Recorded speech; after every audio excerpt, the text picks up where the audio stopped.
The suspect. I just want to know exactly what murder weapon was used, and I want to know how is this. What's the connection between him and Kaylee? Because they said Kaylee had the most injuries.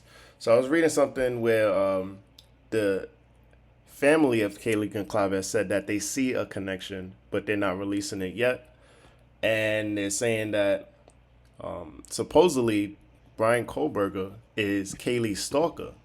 So remember, Kaylee was saying something about a stalker that she had, and I think she told the guy in the hookah lounge that same day. Let me see, Kaylee.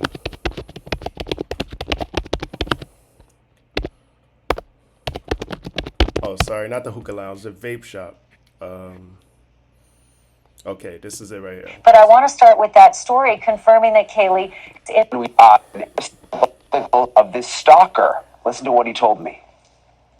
So Keely and Maddie would both come in very happy, very friendly. You know, they always were just such a smile on their face. Just like pretty much you would say the light of the world, pretty much. You know, always happy, go lucky.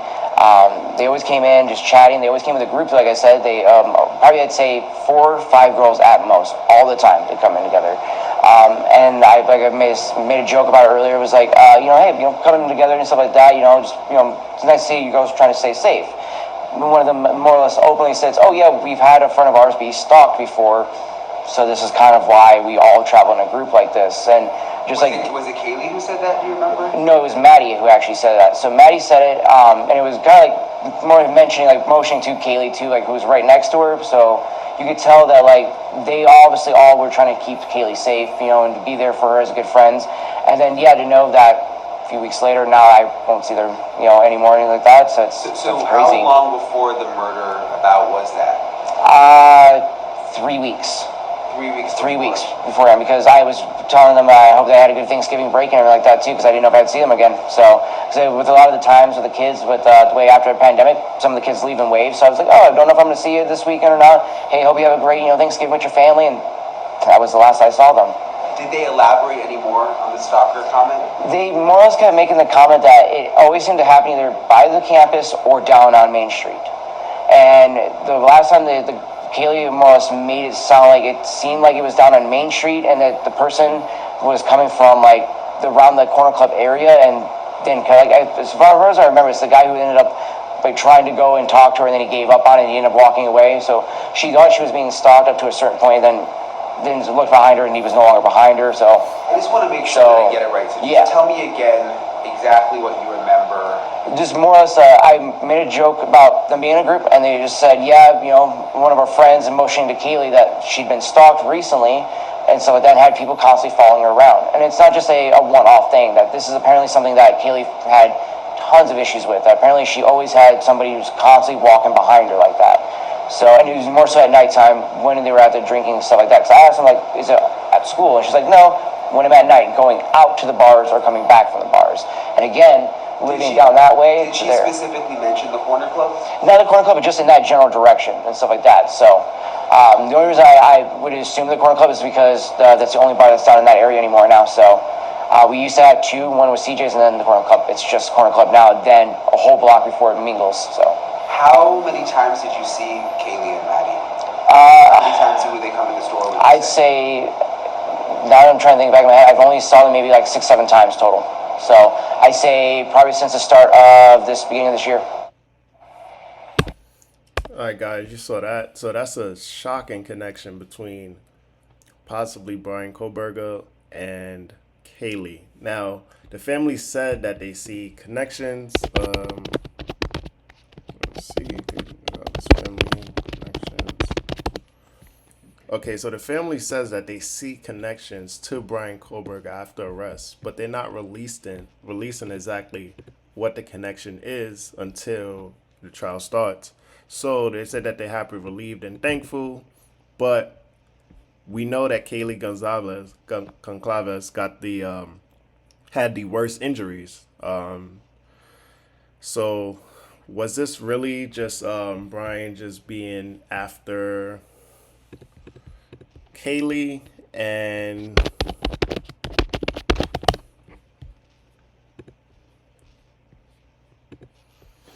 So was Brian just actually after Kaylee, and the other three were just casualties? Was it Kaylee was the target, and then maybe he saw the other three in there and just decided to kill them as well? It seems like when Maddie and Kaylee was inside of the vape shop, she said that my friend been stalked, and this been going on for weeks. Now I'm gonna read this to you guys. This is some shocking details right here. This is from a text from one of the witnesses in Pennsylvania. She's also a cop, or also their husband is a cop, and he's on the case. So let's read this here. So it says, anonymous, please.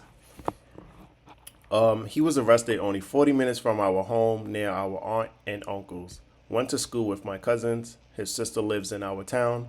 A good friend of ours was one of the cops who has been following him the last couple days. He coaches with my husband and was telling him all the crazy details. He followed him into a giant local grocery store and wore gloves the entire time. He's not stupid and has been very careful. Also, he's been stalking them for weeks. Not sure if they ever interacted, but his cell phone pings followed their every move for weeks. So he'd been following Kaylee and the Idaho victims for weeks prior. And this was the Idaho store manager says that this was about 3 weeks before the incident happened that they complained about being stalked. So freaking scary and disturbing. I've been so invested in this case the last 6 weeks, and to find out how close he is to us and that one of our friends found him and arrested him is just crazy. Okay. And so he was avoiding leaving any DNA or any fingerprints. So usually when cops are trailing people, they'll try to pick up a cigarette if somebody's smoking just to get the DNA, try to pick up a coffee cup. So basically, Bryan Kohberger was not leaving any sort of DNA around. He wasn't leaving a napkin. He wasn't leaving a cigarette, a coffee cup, anything. Everything he took with him because he knew that police were possibly trailing him. Or it could be just his OCD. Who knows? But let's see. Now, guys, he was right. This is where Washington State University is, and this is where the 4 students were murdered at. This is Moscow. So it's only about a 10-minute drive, right? So this is Washington, this is Idaho, right next to each other. I'm sure people from here go to this college town to party. I'm sure people from here go to this college town to party. Both colleges right next to each other. Bryan Kohberger is studying criminology. And this is where the 4 students were, and this is the house right here. Now, when you look at the map where they found him and arrested him, they actually found him over here in PA. So he was on West Coast time, on Pacific time in Washington. And then after the murder, they found him and arrested him in Monroe County near Scranton, Pennsylvania. So this is a long drive all the way over to the East Coast. Yeah, so he drove hundreds of miles, thousands of miles actually, to go to Pennsylvania. And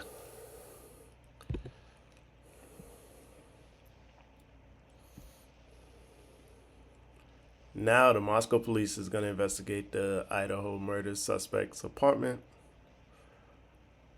Well, let's see what they're...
Now, guys, they're not showing us exactly what's being taken from the apartment, but continuous. We see him continuously going back and forth to the car after leaving the apartment. So.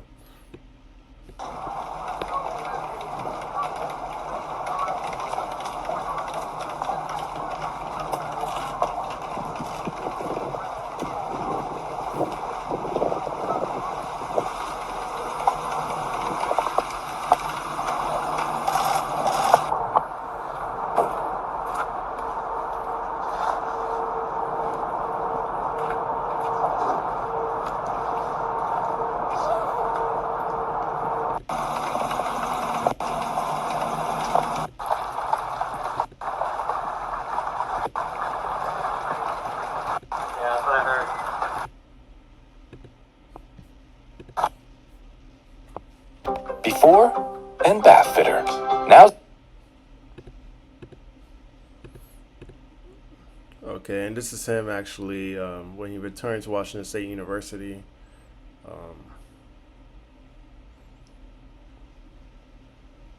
This is Bryan Kohberger. Okay, so allegedly, guys, they said that this is the house where the victims were found. Allegedly, Kohberger was stalking them for weeks leading up to murders. That's why the Idaho store manager said that Maddie said that my friend was being stalked. So they actually think that it was him. They think that he was a stalker. Supposedly, he was trying to talk to Kaylee. Kaylee rejected him. He got upset, and he just really, really loved Kaylee. And I think that sort of upset him, and that's the reason why he was stalking her and looking for her and potentially planning on killing her, allegedly. And it's the Washington State University police. They searched Kohberger's office. So we're going to get all of those details in court, what they found and the connection, and everything's going to come out in court. And also, this is Kohberger's graduation ceremony. Now, let's check this video out. Bryan Kohberger. Now, look at his face, guys. Like, no smile. Bryan Kohberger. See, you see this girl smiling right here. But then when you see Kohberger, it's no smile. You know, this guy's smiling, that's handing him the thing, but no smile on his face. Pretty strange, you know, graduating. You would think you would be a little bit excited, but so during that morning, guys, the police received a call about an unconscious person, and that was just before noon that morning, and it was one of the roommates who actually called the police and said that one of the victims passed out and would not wake up. Now, that was strange to me because if there was blood everywhere, I don't know how they would assume or think or tell the police that this person was unconscious. So that was just strange to me. Very strange.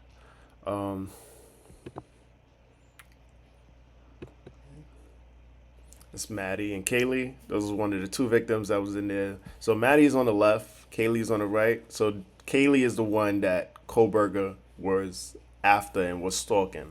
Kaylee family is the one that see the connections between Kohberger and Kaylee. So I believe that Maddie, Ethan, and Xana were just casualties that were being that they were with Kaylee at the time. I believe he actually just wanted Kaylee. I don't think he actually intended on having Maddie, Ethan, and Xana there.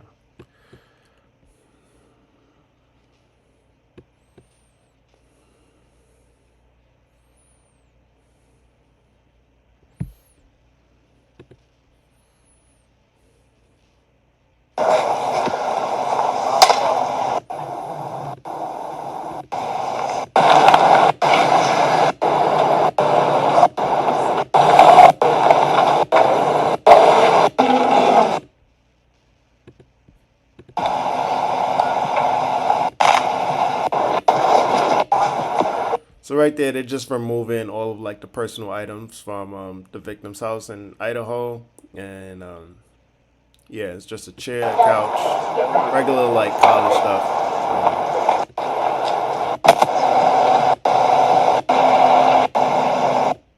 Kind of take out was it specific? Yesterday you talked about, I mean, can't imagine how difficult it is for you. Last time you guys were here, it was a horrendous crime scene. To have to go back into the house, what was that like? You know, we have a job to do, and I said yesterday that we're going to do our job, we're going to do it to the best of our ability, and we owe this to the family, we owe this to the victims, we owe this to our community, so we're going to continue on, but we'd like to get going now so that we can... Chief, just real quick, are there any updates today with the investigation? At this point in time, I don't know that because I haven't been there, but I'll be there later, and maybe I can answer that question. Thank you.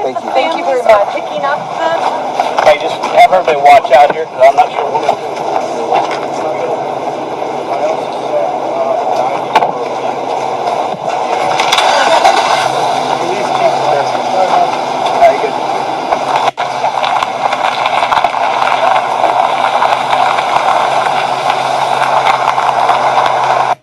Guys, the reason he said to watch out, it's a pain in the ass driving that U-Haul truck. That thing is like, it's like you're driving like a 2002 Honda Pilot or something. It's terrible to drive that U-Haul truck. All right, so nearly 2 months after the investigation, yeah, this police press conference was a fail, to say the least. Didn't really give a lot of information. And yeah, that was it. This is Bryan Kohberger, and that's the connection between the family and the victim. So, what do you guys think? Kaylee Gonclaves' family says they see a connection to Bryan Kohberger after arrest. What do you guys think? Was he the one that was stalking them? Was he stalking them for weeks? Is he completely innocent? You know, some people are saying, how could a criminology student who just have, yeah, he's a little strange, he have OCD, but that doesn't mean he killed and murdered 4 people. His family is also looking to be exonerated, for him to be exonerated on all charges. So what do you guys think? Get in the comment box below, like and subscribe, and I will give you more.